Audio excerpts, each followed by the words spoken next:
Yo, this is DMC, and the place to be, and the place for all of y'all to be is Deconstructing Stigma.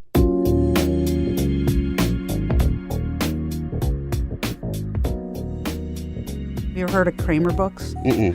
Well, so it's, again, a bookstore with a cafe. Mm-hmm. And I'm trying to read more. I actually made a point of that the other night. I need to stop playing more video games and watching movies and watching TV as much as I do and read more books. Yeah. The problem is I read depressing books. Yeah, me too. I'm reading a diary right now.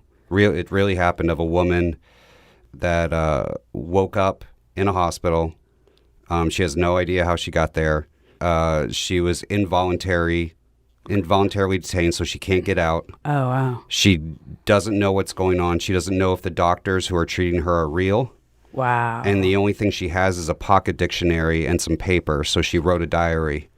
And she's addressing it to some friends, but I don't even know, I can't tell so far if the friends are real. Wow. It reminds me a little bit of DID. Yeah, it's pretty scary. Yeah. I'm a huge fan of her. Who is it? It's her name's Amy. She's wild. Her name's Amy Bingaman. She goes by the name Bingo. Oh. And her husband is Doug Stanhope, the famous comedian from Worcester. Oh. And they travel together. They live in the middle of nowhere. They live in this town called Bisbee. And Bisbee has now been invaded by their fan base. So it went. Wow. So in the last 10 years, Bisbee went from this very conservative town on the border to a town full of, I'll just be straight, a town full of mentally ill people. They've all gone to Bisbee. He openly publishes and gives out his address. Fans just go in. Wow. Fans have killed themselves at their house.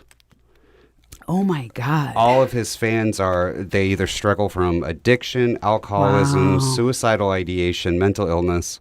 I mean, I'm such a huge fan that I'm driving 6 hours to see him. Like that and Bingo. And so I knew about Bingo's book, and I started reading it this past week, and, it makes you want to jump off a bridge. Yeah. Wow. It's crazy. I mean, just the description of it is frightening. Yeah. Her name's Amy Bingaman. I can't remember the name of the book right now. Okay. I'm sure I can find it if I... And I hear the audiobook is even better. Yeah, I bet. Because it gets her voice and a bunch of other people's voices on it. The most interesting thing is they have a weekly podcast. It's very un-PC, and it's not like I search for it. Yeah. It's just they're always on the edge of suicidal ideation. Wow. That if I listened to an hour of drunk people talk, it would be annoying. It's just annoying. Right. We've all been around drunk people. Like, it was cool in our teens and our 20s, but like you get tired of it.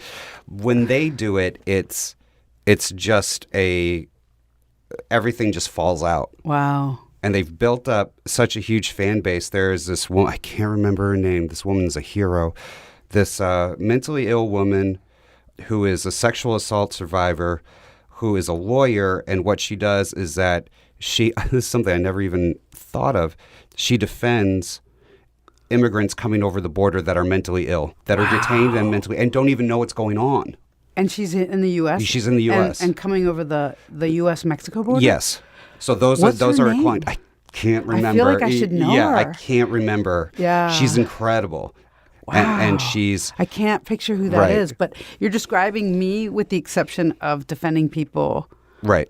That's what she does. She So I feel like I should know her. Yeah. Let me dig up her name, and I'll get it to you. That's awesome. Yeah, she's wild. I want to back up to something. You worked with the DOJ for a while? What was that all about? For 13 years. I'm sorry, that came out the wrong way. No. It's actually, I mean, nowadays, that's a fair question. Uh-huh. I asked because I can't say I'll tell you off the air, but I did 6 years with a certain institution. Oh, okay. And my been mental illness was treated as a national security risk. Yeah. Whereas I saw alcoholics and drug addicts get total free passes. Totally. Yeah. So I worked in the Department of Justice for 11 years. I worked on Capitol Hill for a couple of years. And with Matthias? With Matthias. Matthias. Yeah. Okay, so I got the two screwed up. Yeah, Matthias would have been if it was a Latino name. Okay. But Senator Matthias from Maryland a long time ago, who was actually a Republican, who was pretty liberal because he was from Maryland, compared to like he was more liberal than some of the conservatives out in the Midwest. Right. What year was this? When I was with Matthias, 82, 83. Okay, so that, even though those were the Reagan years, I remember, I'm 43, I vaguely remember that there was an era that I think a lot of people don't know, that there were conservatives that were kind of liberal, and there were liberals that were kind of conservative. Right, because it was the difference between being a fiscal conservative and a social moderate. That's what he was. He was socially moderate / liberal, but he had strong feelings about our fiscal. And actually, I was there during the Reagan administration, and that's when everything started to change. So people don't... Well, that's when everything got sold to Wall Street. Exactly. And also, that's where... Because I think it happened before this, but it was really clearly... Racism was really clearly part of his campaign. So, for example, they had this whole big campaign around a woman who was on welfare. And so that's totally racism playing out. Like, if you vote Republican, you won't have to worry about black people, basically. And everything did. He closed a lot of the mental health, like ended some of the benefits for that, closed a lot of institutions. And notice, after he did all of that, then what happened? Crack came in. Yep. And homelessness went over the top. And there was no support network. And then, strangely enough, there's a little epidemic going on today. Yeah. And, you know. Wonder why. And well, and that was not just dealing with mental health, but then that was, pharmaceutical people trying to make as much money as they could. Oh, yeah. By pushing medications that were addictive. Yeah. It's basically the tobacco industry. Right. All over again. Right. And I'm not saying one is better than the other. And now I'm saying that corporate greed knows no color lines now. Exactly. Before, corporate greed was racially motivated. Right. Now it's exploiting. Right. Everybody. Totally. Right. Because the only important color is green. Right. Yeah. Awesome. Yeah, totally. So I went to the federal government. So when I first graduated from law school, I worked at a large law firm on the wrong side of labor and employment. So I was management side. Okay. Because I wasn't focusing. I just wanted to make a lot of money. Sure. Really honestly. So let me ask you a quick question. How did your family feel about that? Did they feel that you were betraying your people, or were they like, hey, she's trying to get money to make a better life? My family has always been pretty conservative. Yeah. So first, I felt kind of like my family wasn't paying a whole lot of attention to me. Like it wasn't like my mom had aspirations for me. Okay. So I felt like I was on my own all the time.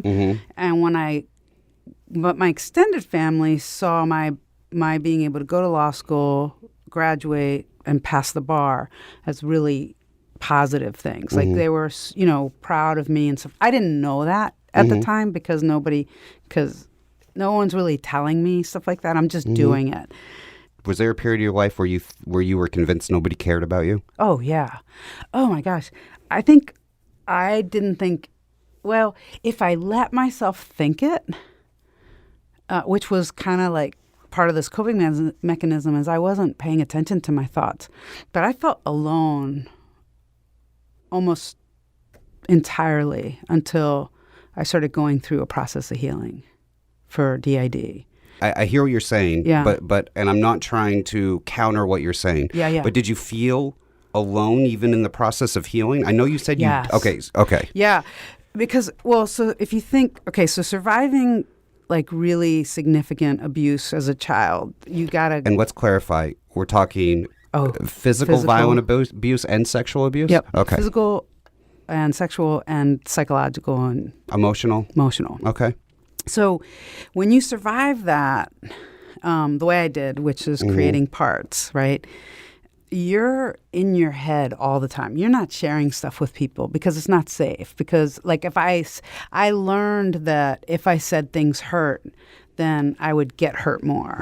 If I said things about what was happening, I would get hurt. Like when I called the police when I was in second grade because I learned about them and Called the police, why? Oh, because my father was beating my mom up, and I was scared because they were in the kitchen and he was holding a knife. And what did the police do about it? Well, in 1968, they couldn't communicate with my family. Like they couldn't understand my mom because my mom spoke English with a Puerto Rican accent. They couldn't. My father didn't speak English, and my brothers were upstairs hiding. So at 7 years old, I'm the person that they can understand. Are you the oldest? The youngest. The youngest. Interesting. Yeah. So. How many sibs? 2 older brothers. Okay. Yeah. And so the police they're talking to me. So one, there's no Violence Against Women Act. So there's really very little they're going to be able to do about my father. And I don't know if... Was your father an intimidating man? No, well, to us, but not to anyone else. No, my father was like 5'5", really slender. I think he might have weighed like 125 pounds. He was really scary to us, but I don't think anybody else. He was very charming, like the way that people who use violence and get away with it are. Did you or your brothers ever finally knock his ass out? No, my father died when I was 11. Oh, he had wow. a heart attack. He was a lot older than my mom. He was he was 50 when I was born. Wow. Yeah, it's a lot to unpack I got there. a rough question. Yeah. Do you think you were born out of consent? No, I know I wasn't born out of consent. I was born because my father raped my mom. How about your brothers? I don't know that. My mom told me that the only reason that she had me was because my father raped her. So that was her way of being emotionally abusive as well. I don't know about my brothers because she never said that to me, but I wouldn't be surprised. Was she trying to hurt you, or was she trying to... That's a lot for someone to carry. You're hers, but you came from this situation. No offense. I'm trying to empathize with your mother. Yeah, totally. I would think, like, how do I love this if it comes from this? Right. I can't say the words. I'm sorry. Yeah, I just can't. No. I can't. Yeah. I'll start crying. Yeah. So I think a lot of the stuff that happened with my mom, like stuff that I experienced from my mom, the way my mom was in our home, was with my brothers, I think all of that was trauma in one way or another. And I think she was doing the best she could with us, but was pretty limited by the time that I came around. Because by my mom, and also I think culturally, my mom kind of favored my brothers more. And that was, like, how like when you have kids and you have a son, you're continuing on what they used to think about is continuing on the family. I think that all kind of came together. Well, those kind of gender politics have, not that I'm trying to justify it, but they go back to way scripture. Yeah, exactly. So I feel like the way that I came about was really hard for my mom, and my mom and my father sexually abusing me, and my mom knows it, and I think that made it harder for her to feel close to me. There were times when I would feel really, and I adored my mom, and there were times where I would feel really close to my mom, and then lots of times where I didn't. Did she love your father?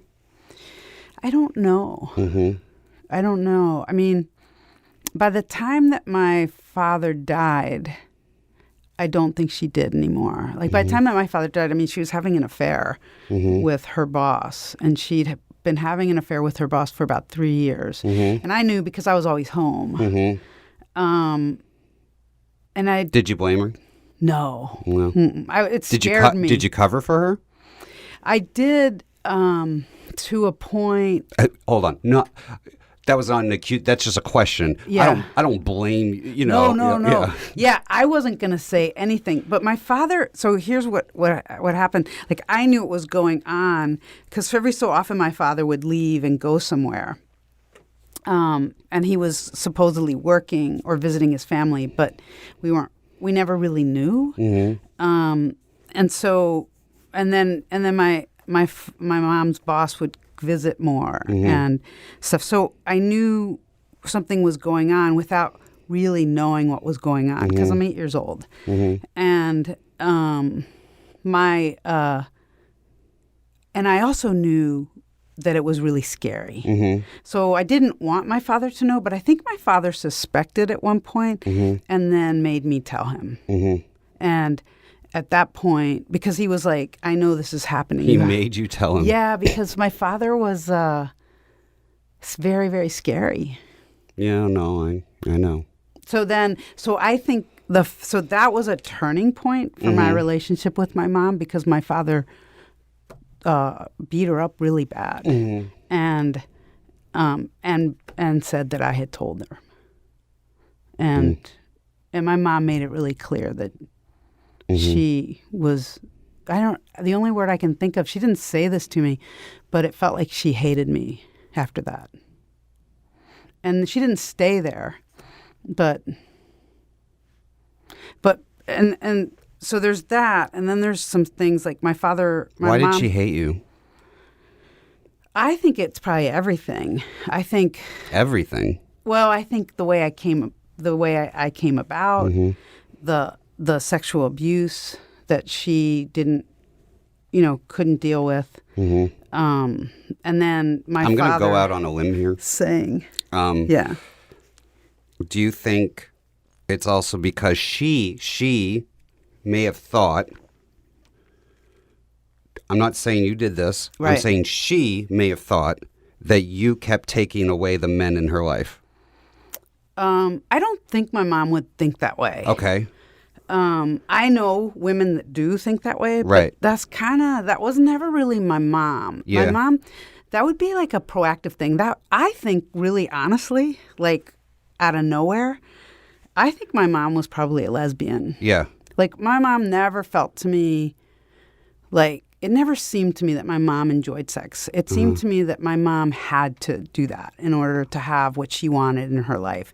And the only thing Going through the motions. Yeah. Yeah. And I think what really my mom wanted in life was to be comfortable. And that comfort you think she could find with someone of her gender or someone that identified as the same gender as her? Well, I think so, but we weren't socialized to think that way. Sure. So my mom, well, especially in the 60s. 50s and 60s, yeah. So my mom is and the reason I think that my mom was a lesbian, so my mom had 2 relationships with men in her life. My father. That's it.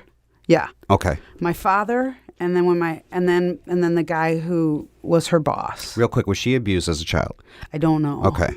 I know. I'll tell you what was really powerful for my mom as a child. Her mom died of tuberculosis when she was 10, and that I think was the trauma in her life because that's a long sickness and then death. Yeah, TB's no joke. Yeah. So I think that was the trauma in her life. And then her father was an alcoholic, but she was always very close to her father, or that's how she described her relationship. So I don't know if she was, I imagine that she grew up in a rough home. Sure. But I think, so my mom always had a really good woman friend, always. And then after my father died, and so she was then in this affair, just really openly. But she didn't really want to marry him. She didn't. I think what he provided her was he helped her out with money. He helped her think through things. Like she just kind of needed somebody, which makes sense. I mean, she's a single mom at this point. And security, but at a time when women weren't even allowed at the table so that they could secure themselves. Right. Because my mom worked from the time that I was 3 until like she worked for 30 years and more at the same place. And so she was the consistent breadwinner. She started off as a secretary in the international department of a bank, and she retired as the senior vice president of that. Whoa. Yeah, she was really smart. That's no joke. Yeah, but I mean, she made a okay salary. Yeah.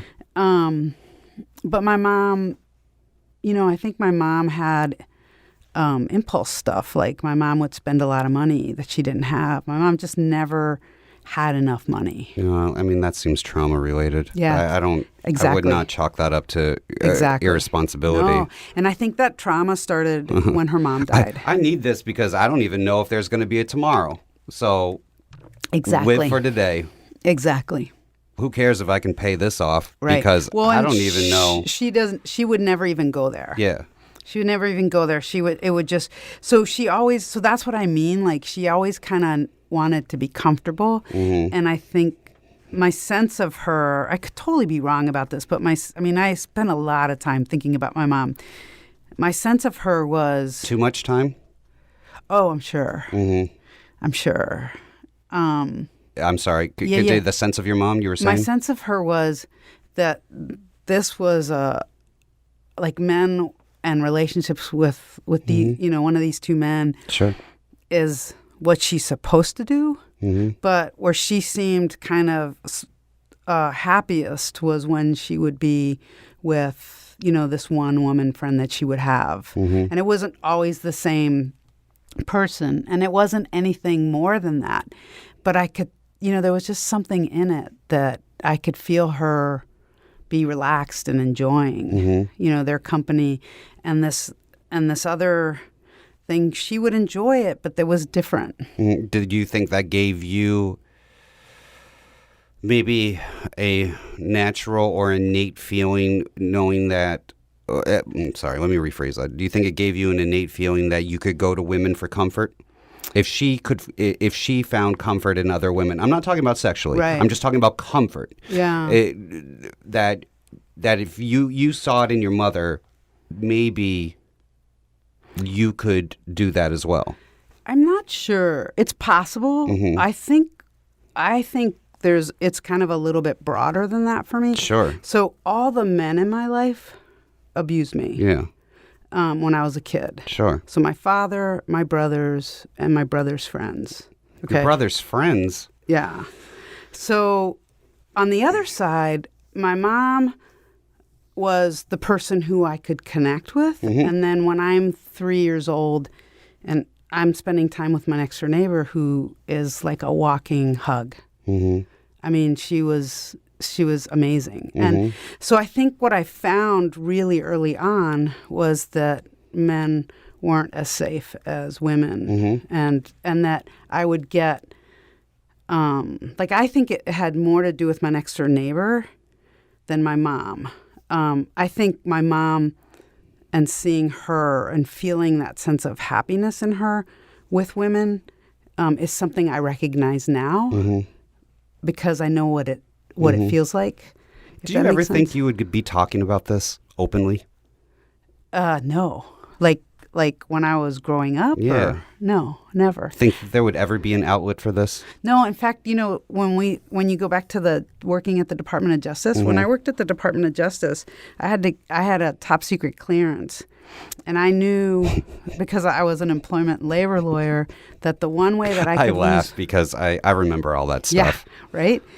And so I knew the one way I could lose my job is if they took my top secret clearance away.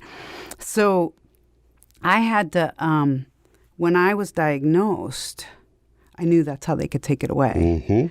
And I mean, what could be, because they're looking for how you could be blackmailed, right? So what would be more stigmatizing than having dissociative identity disorder, right? So, that was, I never, ever thought when I was diagnosed that I would tell anyone I had it.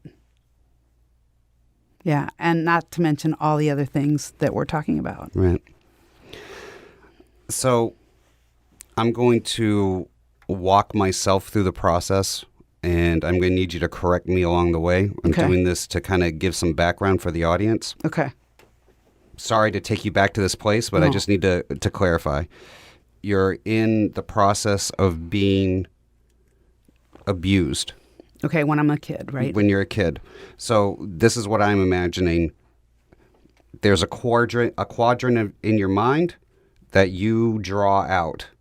And that quadrant is somebody else, another life, another place, anywhere but here. Right. And you find a way to disassociate from the person who is in this situation, having this inflicted on them at this moment, and you go to somewhere else and become somebody else in a different, all in your mind, in a different place, in a different time, whoever you want, whatever you want. Right. And you stay there through the entire act, or do you come out after it's done, a couple hours, a couple days, a couple weeks? I mean, Yeah. we now know you have the disorder. Does you never come out of it? I mean, that's what eventually happened. Am I close? Sort of. Let me describe how I remember it. Please. Okay, so probably the most pivotal experience of it for me when things changed was the first memory I have of being abused by my father. So I'm 3, and I feel a sense of panic when I realize what he's about to do, and then I feel numb. And I don't feel like I'm in my body anymore. I feel like I'm in the ceiling in the corner. And it doesn't feel, behind. So in the ceiling back behind me. So I'm far away from what's happening as I can be. Are you Are you watching it? I see it happening. You're the person up in the corner of the ceiling, and you're witnessing what. So you're a witness to your own. Right. Right. And what I'm doing is. I can't say the words. I'm sorry. I'm No, sorry, no, the it's audience. totally- I can't. I don't. Yeah, just, yeah. I don't. Come on. I can't. So so I'm witnessing it, and what I'm doing is collecting it up, but not feeling it at the time. So I don't feel any emotion, and I feel some of the pain, but not all the pain. Like I feel I'm able to numb most of that pain. Are you feeling pain because you are sympathizing with the person you see in front of you?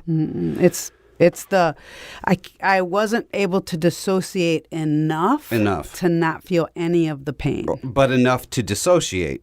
Yeah. I was fully dissociative. Okay. Does that make sense? Are we saying, is it dissociate or disassociate? I think it's dissociate. Dissociate, okay. That's the way I've been saying it for Okay. 25 years. So. Yeah, so somebody will I'm tell gonna me if go I'm with saying it. it wrong, and I don't really care at this Yeah, point. I think they're really close. Okay.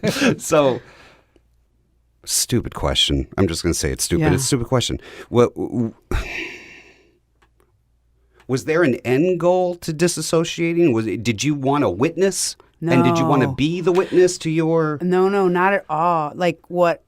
So there was no like that first memory of it. There was no planning or anything of it. It was, I cannot live through this in my body. So it was so traumatic that the only way I could survive it was to be outside my body. So then what I do is I'm still collecting it because it's happening to me, but I can't really feel it. And then after it's over, and my father and my mom was in the room when it happened, they leave the room. I get up, and I basically am still out of my body. So I'm going through the motions of cleaning up in the room, and then going to the bathroom and cleaning myself up. I'm still not in my body, so I can see myself doing it, and I'm kind of coming closer to my body, but I'm going through the motions of it. And then I crawl under my bed, and when I crawl under my bed, that's the first time that I'm back in my body. And at that point in time, I'm not distracted by anything else. I'm not distracted by the room, by cleaning myself off, by anything.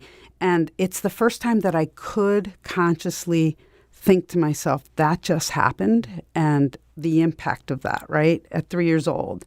So I might actually go there, but instead my eyes start to flutter uncontrollably. And Flutter? I go from side to side. Oh, like a rapid conversation? I don't know. Okay. I never thought about it that way. Okay. I could not hold my eyes open. I could not keep them open. It's what I think of as a dissociative sleep. I've heard people also describe that experience when they're watching something that is triggering, or when they're reading something that's triggering, like their mind just shuts off. So I think, when I crawl under the bed and my eyes start to uncontrollably flutter, I then fall asleep. And then the next morning I'm in my bed and I don't remember any of what happened the night before. So what I did was, so for me, it was a imaginary house. And I think it was an imaginary house because I would play with, not really dolls, but I would play, house, basically. And so it was just really easy. And for me, it wasn't crazy imaginative because it was just me at 3 years old that I created. Like I separated out that experience of me at 3 years old. Did you take out your anger, your frustration, your aggression in your dissociated world? Yeah. No, you mean, did I take it out? Like, Were you able to cathartically, when you were disassociated, was that the place where you could cathartically process it, or were you just not able to cathartically process it? Not able to cathartically process it. I didn't, it was just. Not that you, right. Not that the victim should have to, but like. Right. No. I mean, I'm 3. All I'm doing is surviving. That's all I'm doing. So that little room, so I had that little room then had a door that was locked. So, and that's where that part would stay, so that I didn't know that happened or could happen to me. And then when my father would come into my room and want to sexually abuse me, then that part of me would come forward and take it. And then I just kept creating more and more rooms and more parts. And the reason it's hard to say, because when the abuse changed or got more violent or involved other people, then it wasn't just one part in a room, and the parts were objects that I would be looking at when I was abused. And then there would be, like, there'd be a room, and when you open the door, there'd be a rug, and under the rug would be a big old hole. And the idea would be, is when I walked into that room, that hole was I'd fall through and die rather than know that this happened to me. Like that's the level of imagination I had to come up with to make sure that I never knew this was happening. And that part of me that played the rug was the part of me that had all kinds of suicidal planning. So there were different ways that I was going to kill myself if I started to know that this happened to me. What were the ways? Well, all the ways that I've seen or heard of, so that I would have access to.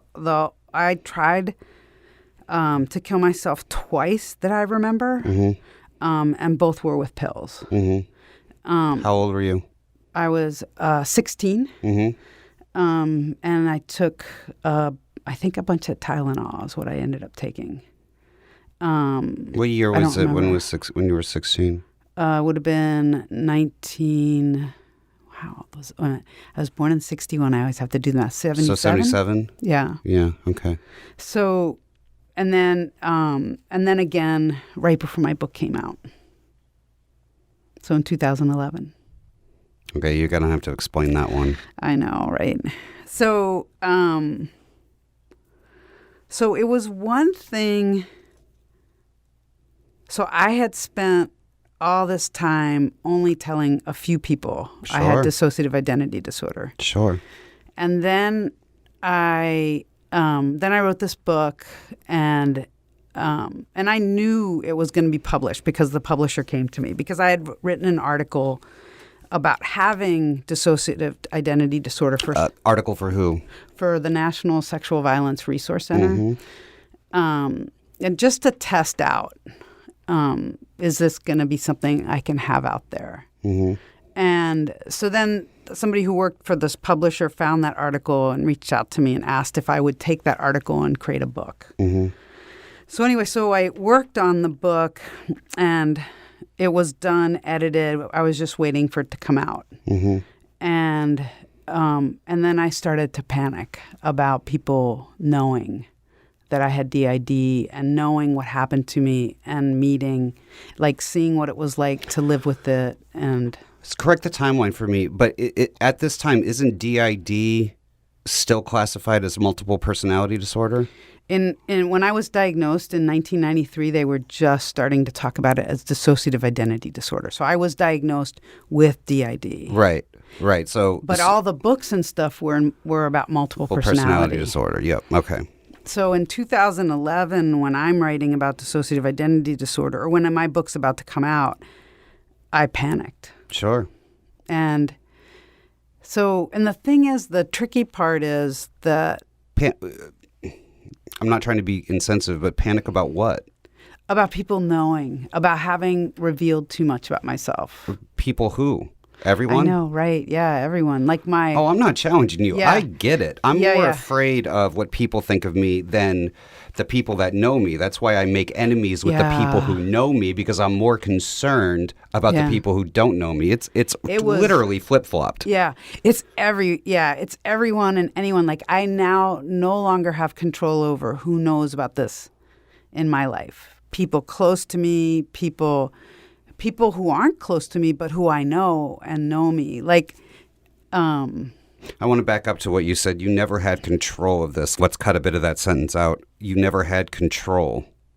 Yeah, all of a sudden, it didn't feel like I had control over what people were going to know about me, even though I was the one that wrote the book and went through the editing and everything. Like, I had lots and lots of control over the book. But let's break it down even further. You didn't have control. Did you feel it? We're not talking about just what people... Right. That's what it tapped into. So if... Without identifying, there's somebody who's very close to me. Right. Who has the same exact history as you do. Okay. This person needs to be in control 1,000% of the time. I'm not talking about 100% of the time. I'm talking 1,000% of the time. Every second, every microsecond.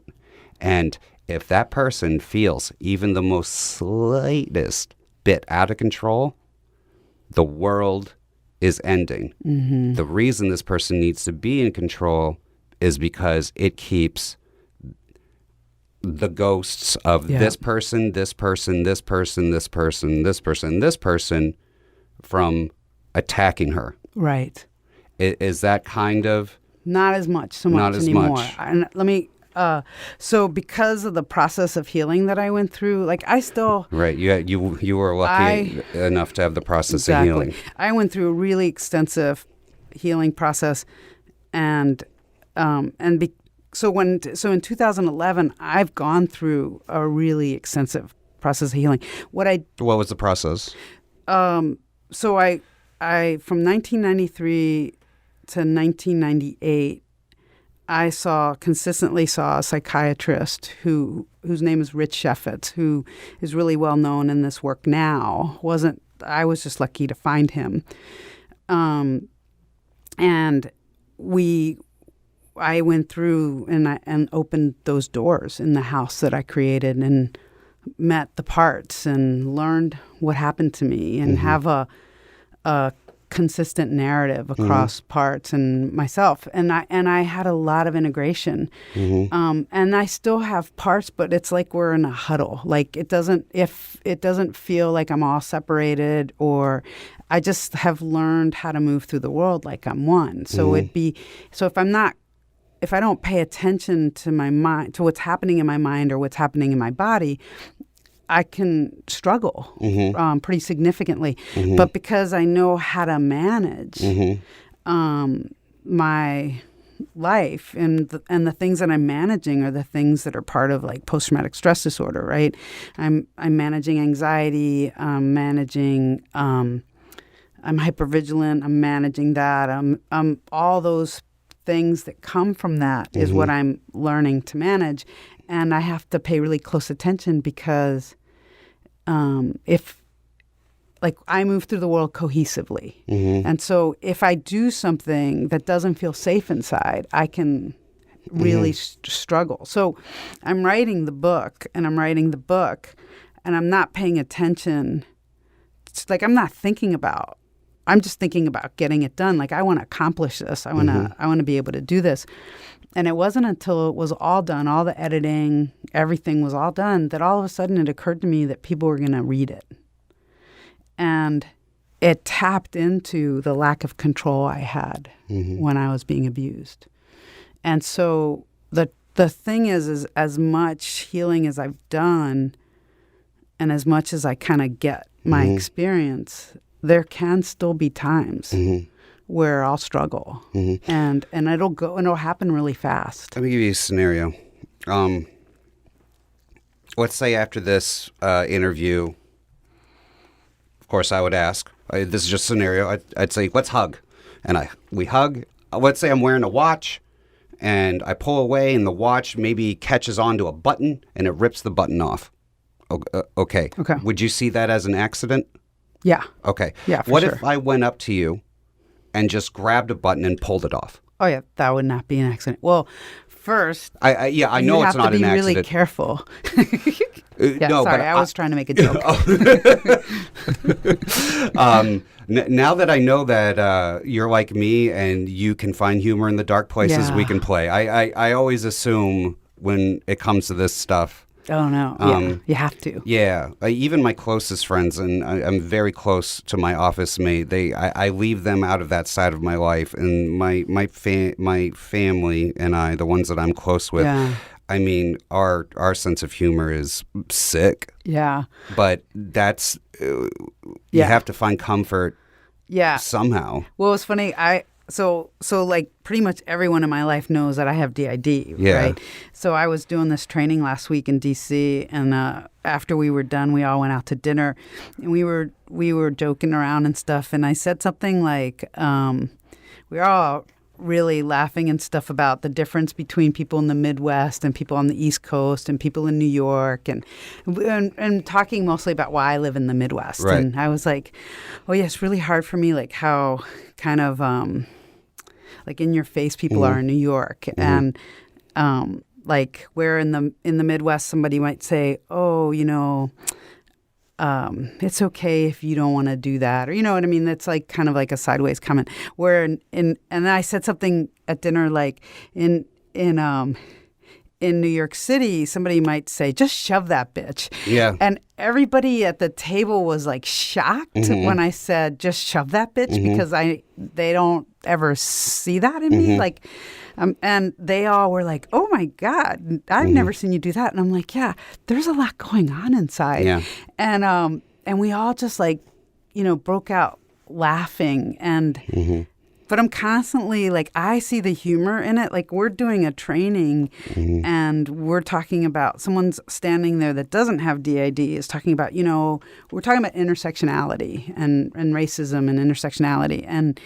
And they say, oh, you know, I don't just walk around as a Latino. I walk around, like this person is saying, I don't just walk around as a Latino. I walk around, I'm also gay. I have these different identities. And every time I hear that, I want to say, oh, wait a second. If you're going to talk identities, then you got to talk to me because I really do have, you know. Interesting question. Well, first, let me back up. Before treatment, if I went and ripped a button, just ripped a button, what would happen? I would dissociate. Okay. Where would you go to your house? No, I would be right there and I would have a stare and I would feel really slow and like a little bit like I would have trouble thinking because my processing would slow down and it would feel really foggy in my head. I would dissociate because that was my only. So whenever anyone stood too close to me, for example, that would always happen before I'd be sexually abused. So then I would dissociate. So I went from someone who would initially fight back to someone who would freeze. And so that would feel threatening to me, so I would freeze. I'm not trying to sound like a science fiction film. Would you lose track of time? Yes. I would lose track. Well, if you slowed time down? In my 30s, yep, I would lose track of time. I would be in a bit of a trance. I would not track the conversations that were going on. I wouldn't lose like the whole day. I might lose an hour, but I wouldn't notice it. Okay. Which is different than other people. If I had a part that came up that the other parts didn't know about, then... But that wasn't my experience, except for when I was abused. Does that make sense? Yes and no. Okay. But I don't know. I don't know what you went through. Right. I don't know it. So some people... what I'm saying is, I think you can tell this to me 9 different ways from Sunday. Oh, and you wouldn't know. And I'm never going to know. Right. Well, I don't know. Never. I still got a life to live. Who knows, Yeah. But you know what I'm saying? Totally. I'm saying this for the men out there, okay? For the non-victims out there. Right, because a lot of men have been sexually abused. Yes, I am. Let me apologize for that. Yeah, totally. For the victims out there, you don't know. I mean, sorry, for the non-victims, you don't know. You don't know. Right. Right. So the way that my DID worked is I created parts of the house where the doors were closed and locked, and I actually had a visual of them being black, the doors painted black. And then I had parts of my house in the front where the rooms stayed open and were bright colors and a lot of light. And Hold on. Were you raised in religion? Yes. Interesting. Keep going. So then, so that first 3-year-old part that I created went to the back of the house and the door was locked. I also created another part when I was 3 years old because I had these amazing experiences with my next door neighbor, and I wanted to feel the way I felt with her at other times. And so I created this 3-year-old part, and I created this room in the front of the house, and I left the door open because that's the only way I was going to be able to feel what I felt there when I wasn't with her. So I created communication between parts that were functioning in my life and not being abused. Right. So that's why I say I wouldn't necessarily, only when I was abused did the parts in the back of the house come forward. And I wouldn't remember, and I would have lost track of time if I were tracking time. But by the time that I was, the time that I realized, well, I started what I thought were panic attacks. I started having panic attacks, and that's what took me to see a therapist and then ultimately to my psychiatrist. By that point, I wasn't being abused, and I wasn't losing track of time. So I didn't notice how I was different from other people. Does that make sense? Okay. You said something interesting before we started. You've got this notebook in front of me, which I want to note isn't a normal lined notebook. Oh, yeah. So this was given to me by a really good friend of mine who I've been training with for the past few months, because he knows I love to take notes and cartoon. Right. But I want the audience to know this isn't lined paper. You have a very nice notebook of graph paper. Yeah. So why graph paper? Well, it's just because like I said, that I didn't pick this out, but I love it because it's very contained. So then I can write really neatly and stuff, and it kind of appeals to the doodler in me. So, but I didn't ask for a notebook or a notebook with graph paper, but he gave this to me, and I was thrilled to have it. So I take it with me now wherever I go. Do you prefer graph paper now? I like, probably. The structure of it? I like the structure of it. I like the narrower lined Sure. than the larger line. And so you told me, you said, hey, I don't want you to be offended, but I may start doodling. Right.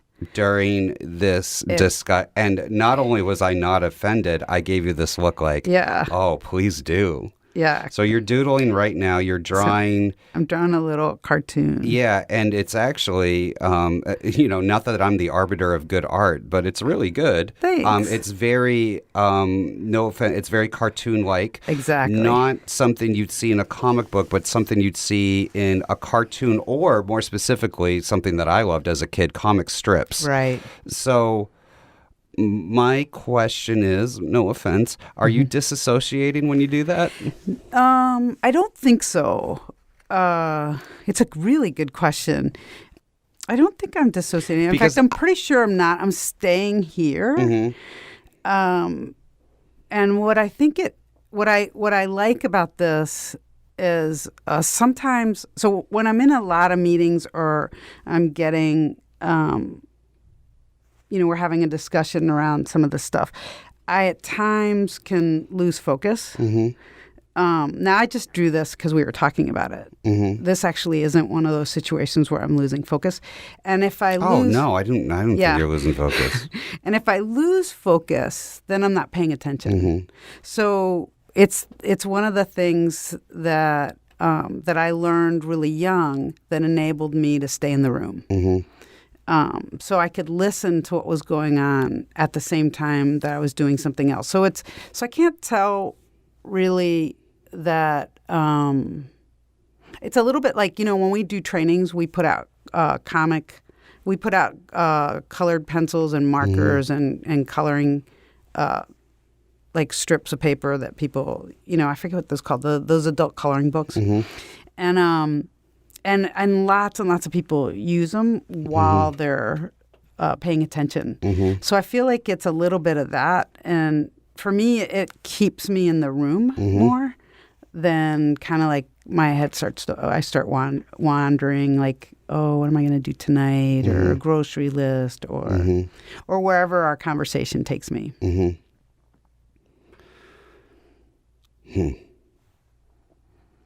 Let's talk about advocacy. Okay. I'm going to circle back to something, but it's the direction is eventually going to add into the direction of advocacy. Can I ask you a question? Go ahead. Hit me. How do you keep track of all of it? Because you don't have a pad in front of you. I'm envious of the fact that you don't have to, and I can feel you, which is unusual when I do stuff like this. But that you don't have to take notes and stuff, but you've got kind of, what kinds of things you want to cover. This is going in 90 million different directions at all times. Yeah. It's just, my head's white noise all the time. Yeah, it's exhausting. It's literally that. Yeah. Like, I am tired right now. And after this interview, I'm going to want to take a nap. Yeah, I totally But get no, that. I have to go back to work, don't I, Lauren? Right, Yeah. absolutely. Yeah. I thought that immediately as soon as you said nap. I went, well, you're not going to. Yeah. The whip has been cracked. So, advocacy. Okay. I heard you and everything you have to say. And I'm glad I think you asked your question at the right time, because of the 90 million things going on in my head. I'm not always perfect because I'm processing and all this stuff. So I want to go back to the house. Okay. You built a house, right? Right. In my head. In your head. I have to say it's imaginary. That's fine. Because there's something in me that is afraid people are going to think I actually did. No. But hold on to that. In your advocacy work, how many victims and how many houses have you run into? I imagine that there's a whole world of houses, not just a suburb, not just a major city. Yeah. A whole world. And that is not to imply that your situation isn't unique. Yeah, no, it's way more common than we think.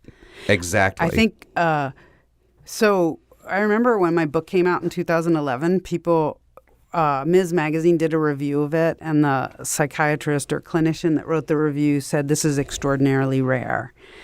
And I thought to myself, well, no, what's rare is that somebody would probably could afford the level of therapy that I had, would tell people they had DID and would write a book about it. That's rare. But if you think about what conditions need to be in place for someone to develop DID, that's actually sadly way so much more common than we think. And it doesn't have to be physical and sexual abuse. Sure. It's trauma over childhood up until like the ages of 7 or 8, or maybe a little bit older, depending on a child's ability to create imaginary friends. That's when you're most imaginative. Right. And that's what you use. You use that creativity to survive, and that's what you're creating in your head. So not everybody has a house. Some people have a bus where their parts are all in the different seats, or they have boxes like a library card catalog. Oh, old library card catalog. Oh, the ones that used to be. The old Dewey Decimal System. Right, exactly. Yeah. So people have all sorts of creative ways. Some people that I've met don't have parts that are people. They have colors, or they have colors and animals. People have different gendered parts. It's way, way, way more common. And there's a lot of people that don't ever tell me, but I can tell from the conversations that we have that they know and they have it, and they just don't want to say. If that makes any sense. Oh, yeah. So, yeah, it's way more common than we think. So I've been using, I've talked about this enough on this podcast, it's going to make the listeners sick. Deal with it. I've been using virtual reality a lot lately. Yeah. Because that'd be cool. I can go into another world that has dictated to me a very direct set of rules. And as long as I stay in those rules, I get to win.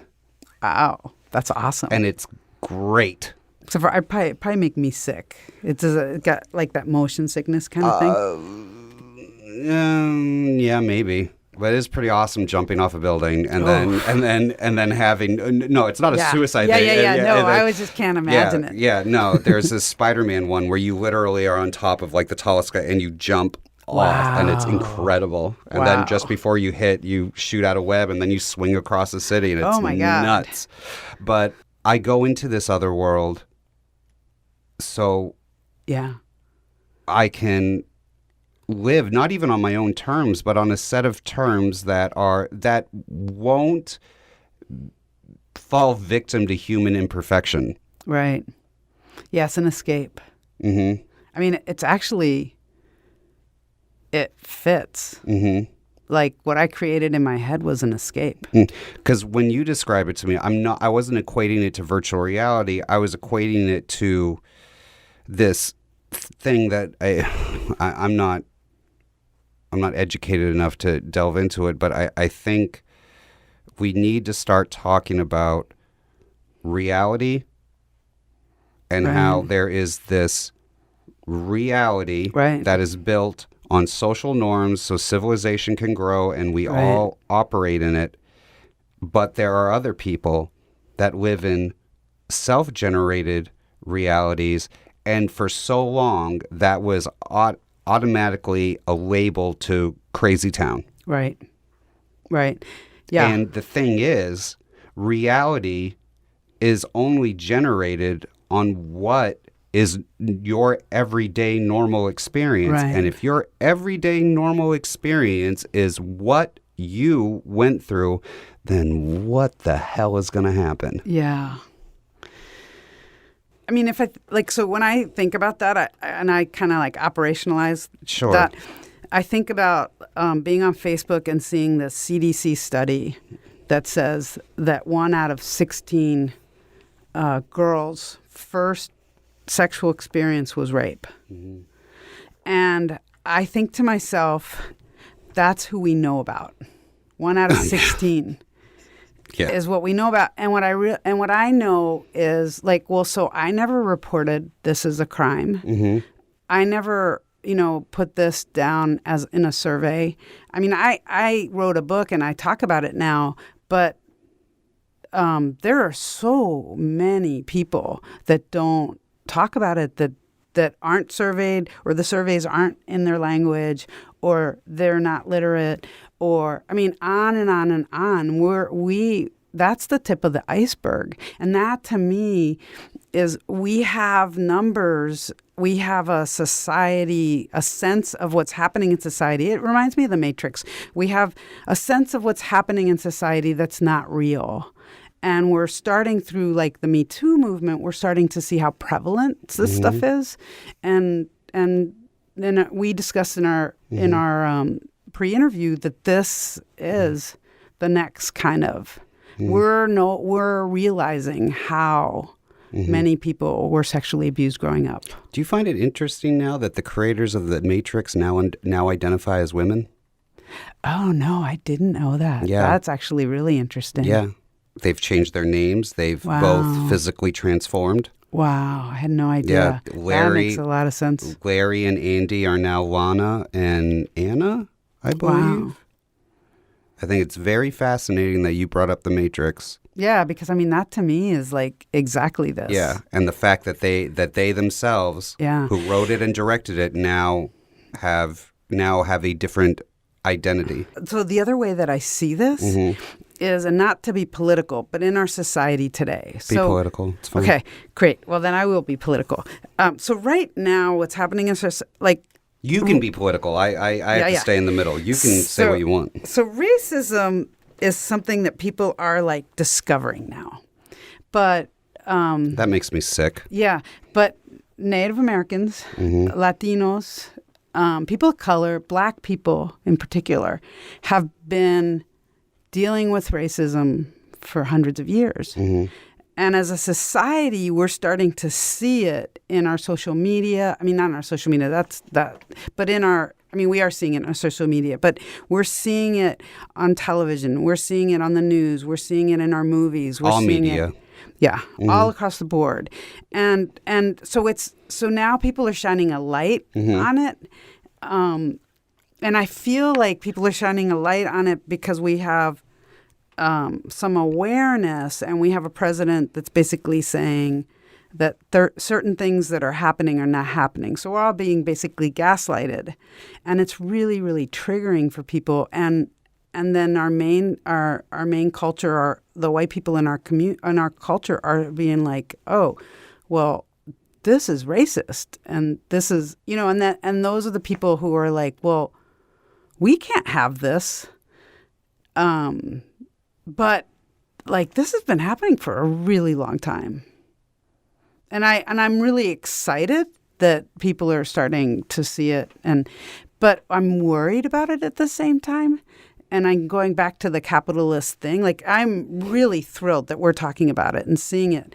I'm also worried that we're starting to go into keep coming. Colorism. Keep coming. And the exploitation of I can't say it, but keep coming. Yeah. The appropriation of it, the exploitation of it. And I love that, like, one of the first commercials that I saw on Facebook after the election, I loved it. I absolutely loved it. But it's also an exploitation of it, is this group called, I can't remember now. It's a Mexican group called something Batman, and they were singing a very traditional American song, "This land is your land, this land is our land." And it was a Johnny Walker commercial. And they were clearly, obviously, not like stereotypically Mexican, but clearly, obviously Mexican, singing in Spanish and in times in English, "This land is our land, this land is your land." And it felt like a really important, I loved that. I kept playing it over and over again after the election, because I was like, well, here's a company that's from Kentucky, that's like based in Kentucky, that is saying, hey, this land is our land. that Mexican Americans live here too. At the same time, wanting people to not stop buying Johnny Walker. Fascinating. Yeah, so it's like, so it's layers upon layers of it. But like, you can keep going on this. I'm not going to stop you. Yeah. No, it's okay. I mean, that's what's really hard. That's what's really mixed up for me, because we are recognizing racism, but I'm not sure that we're doing it. Because really, if we dealt with racism, like the way racism, like against Black people, if we dealt with that, then everything else would come with it. Mm-hmm. But we've been parceling it out. We've been parceling out the gender violence and the misogyny from the immigrant bias, from the, but all this falls under racism. Mm-hmm. And if we made this country safe for Black people, it would be safe for Native people, and it'd be safe for Latinos, and it'd be safe for transgender people. And, but why won't that happen? Yeah. Because people, I don't know, actually. Oh, I do, but I'm not going to say it. Okay. Yeah. I think people are racist. I mean, when I think back to, people just aren't comfortable with it. And the strategy is to keep us apart, because together we might actually be more powerful than mainstream society. Mm. Oh, yeah. That's true. So you were involved in our Deconstructing Stigma campaign. Yeah. How did that come about? Well, I'd been doing a little bit of work with the Hill Center. Uh-huh. And I do presentations and stuff around dissociative identity disorder. Mm-hmm. There's a Healing Together conference that McLean Hospital sponsors and is actually having here, which is a conference for people with DID, their supportive partners, and clinicians. It's a really one-of-a-kind kind of experience. So I've been working with them, and I was invited to do this as well, to be part of the Deconstructing Stigma campaign. Mm-hmm. Because I talk about DID, having it, the process of healing, and what it's like to live with it. Mm-hmm. When did you get involved with DS? DS. Deconstructing Stigma. Oh, thank you. Yeah. That was my bad. We just call it DS. Yeah, about a year ago. Mm-hmm. And when you heard of it, when you heard specifically Deconstructing Stigma, what did you think? I thought it was awesome. Mm-hmm. I thought it was really, one, I thought it was a really great name. Two, I had just sent a video. So I was part of the Minnesota Science Museum did an exhibit on mental health for Mental Health Awareness Month a year ago, 2018 in May. And I sent the video to the folks here for the Healing Together conference. We were thinking about public education around DID. And that's what the connection was. It's like, oh, this is perfect with our Deconstructing Stigma approach. Yeah, I thought it was awesome, because I think, I could be wrong, but I think DID is probably one of the most stigmatized mental health conditions that you could have. And I don't know that, but I'm not going to deny it. I don't know. So I find the ones that are talked about the least are usually the ones most stigmatized. Yeah. Because nobody wants to talk about it because it's so stigmatized. Right, exactly. And also what we see in our media is that they're serial killers. And I think of the movie Split, or I think of the movie Sybil, where she's really, really broken. So we don't see the really high-functioning people that is really more the norm with DID. Right. So are you high functioning? I think so. Yeah. Have you? I guess what's your definition of high functioning? I have no definition. Yeah. It was just a question. So I move through the world as though I'm one. I I travel across the country doing trainings and stuff. I travel internationally. I'm trained as a lawyer. Mm-hmm. I do pretty well for myself. You're pretty awesome. I mean, I looked at your background and was like, even if you didn't have DID, even if you didn't have your experiences, I was like, who has time for this? You know? Yeah. Yeah. And I mean, what's really interesting to me is that I was the youngest general counsel at the Department of Justice, and I wasn't a political appointee. And what's really interesting to me is I didn't feel like I was very smart or accomplished or anything until I went through this process of healing and realized that I was able to do that despite the fact that I had this incredibly awful childhood. Mm. Have you? This is weird. This is my thinking, so feel free to throw it right out. But have you ever met somebody with DID who's more high functioning than you are and been like, I'm jealous? Yeah. Yeah, for sure. Yes. I would totally do that. Yeah, it was totally like... It's like, oh, you've got it too and you're better at this than me? Well, and it might be in a different way. It's... Yeah, I do that quite a bit. Yeah. Like the level of competition among the mentally ill is a real thing. Yes, it totally is. And I try to let it go because I'm I'm better at it now. Like, wow, I wish I could do that. Yeah. Like, there's this artist, Kim Noble. I think she's in Australia, but I'm not. Yeah, she's amazing. Like, her art is so amazing, and I'm like, I really wish I could have done that. You know, and then there's Robert Oxnam, who I interviewed here. Yeah, who is amazing. Amazing. Yeah, and I'm always jealous of him. Yeah, well, get in line. I'm jealous of him too. He's pretty awesome. Yeah, and his artwork is beautiful, beautiful. Yeah. So this is like a huge passion thing for me. Like what? DID, like talking about it and making it more accessible and the whole stigma thing, because I feel like I move through the world pretty easily for someone that has DID. But there was a couple things that were really important to me. So one is that there are hardly any books about this in Spanish, and so I had my my book translated into Spanish, which came out last week. Oh, awesome! And congratulations! Thanks. It took about 2 years to do it. Could you say the title in Spanish, please? Oh, let me see if I can. La suma de mis partes. Okay. And in English? The sum of my parts. Okay.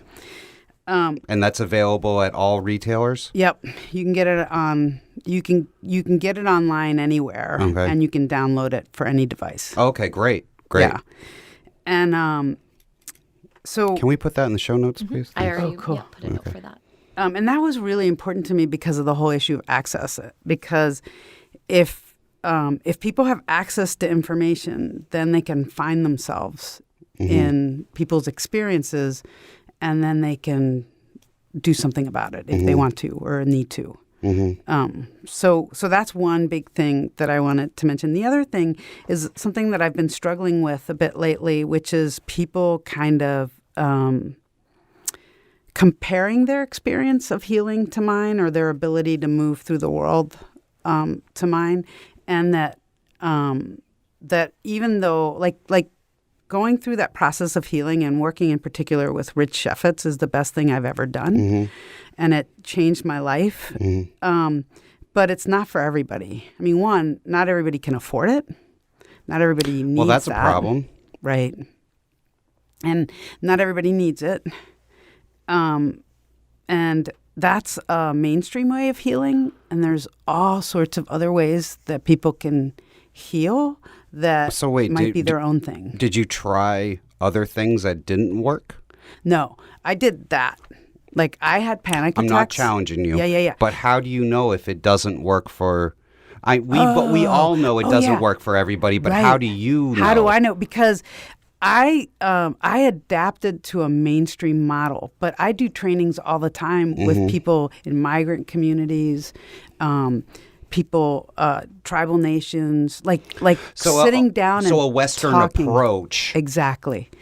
And specific indigenous cultures, it's gonna clash. Right. Okay. Right. And what I did was a healing that didn't incorporate cultural identity. Right. And so I've been spending a great deal of my time since like 2007 trying to retake my culture because trauma doesn't happen outside of cultural identity. It happens and it's all intertwined. So I had to take back and still trying to take back my language because most of my abuse was in Spanish. I had to take back my foods because most of the things that I smelled in my home were Caribbean foods when I'm being abused. You know, it's that garlic and onions and olive oil that's cooking. So I had a really hard time eating that kind of food, and I had to take that back. And then It was all triggering. all triggering. Yeah. And then not feeling safe with Latinos, not having, like, my view was so skewed of who we are as a culture that I had to take all that back, recognizing that this isn't part of our culture. This is something that happens across the world. And so that I think a cultural healing is really important for anyone that's experienced something like this, on top of whatever else they need. But that Western philosophy, that Western psychosocial therapy, talk therapy, isn't for everyone. It totally saved my life, but it isn't for everyone. Do you find that that a lot of doctors or so-called professionals or leaders in the field, do you think they don't consider that the Western approach is the approach? I don't know. I know that I can say, like, Rich at least tried to incorporate that as much as he could into my healing. Like, he incorporated all kinds of, like, he would adapt some of the movement therapy with what I was interested in. He would add and suggest acupuncture, body work, art therapy, you know, all these different ways of getting it out.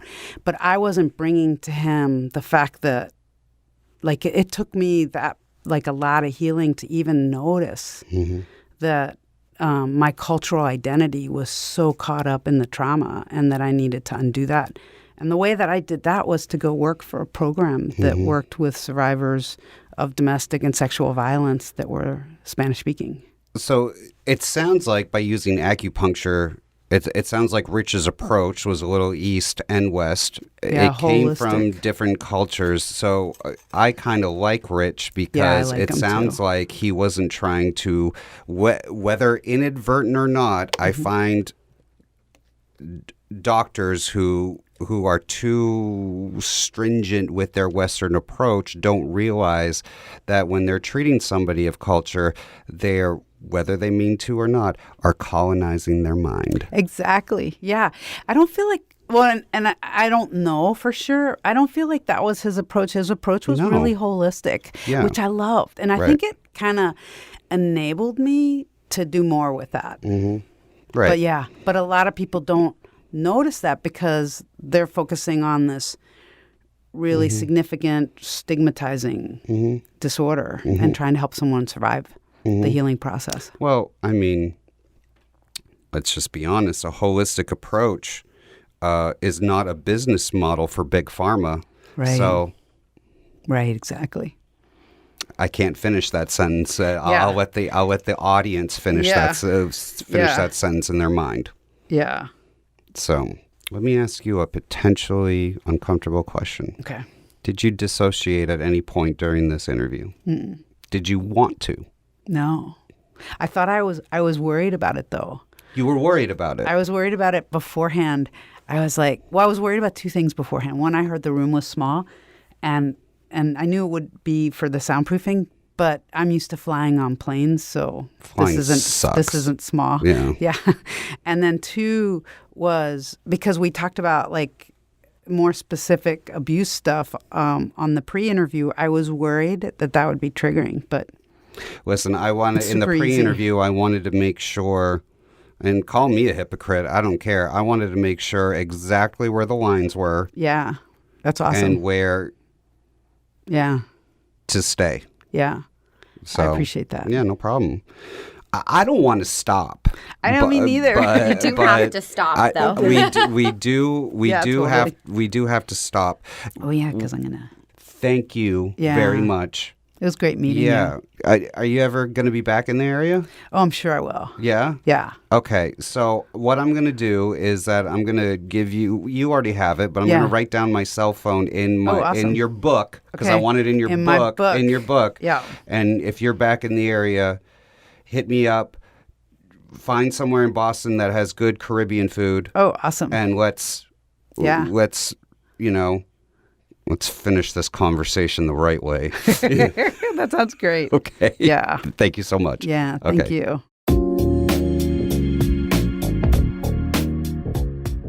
Well, what did you think of that? Still here? Mopping up the tears? Mopping up the puddles of tears? Angry? You fired up? It's an emotional one. And, kudos to you if you could get through it, and kudos to you if you couldn't. You recognized your limits, and you practiced self-care. Good for you. I really like Olga a lot. I hope we have some of that Caribbean food someday. I sound pathetic, don't I? It feels so bad. I really feel sick. Okay, I'm out of here. 2 weeks? 2 weeks? 2 weeks. Take your vitamins. Thank you for listening to Mindful Things, the official podcast of McLean Hospital. Please subscribe to us and rate us on iTunes or wherever you listen to podcasts. If you have any suggestions for special topics or future guests, email us at mindfulthings@mclean.org. And don't forget, mental health is everyone's responsibility. If you or a loved one are in crisis, the Samaritans are available 24 hours a day at 877-870-4673. Again, that's 877-870-4673.